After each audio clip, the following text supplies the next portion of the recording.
গত বছরও ওর প্রথম জন্মদিনেও ঠিক এমনটাই করেছিল। চলে তবে তোমাদের সঙ্গে বাবির জন্মদিনের বিকেলটা শেয়ার করি।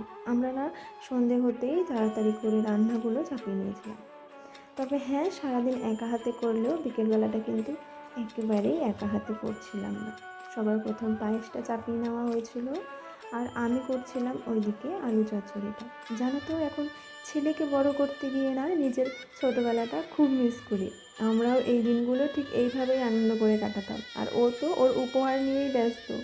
এদিকে ওর দিদি, পিসি, দাদারা, কাকারা মিলে ডেকোরেশনও করেছিল। সেটা একটু হলেও তোমরা দেখতে পাচ্ছ। কাটার সময় ক্যান্ডেলটা ধরাতেই ও একটু কান্নাকাটি করছিল, আর যেহেতু ফ্যান অফ ছিল ও গরমেও একটু বিরক্ত হচ্ছিল।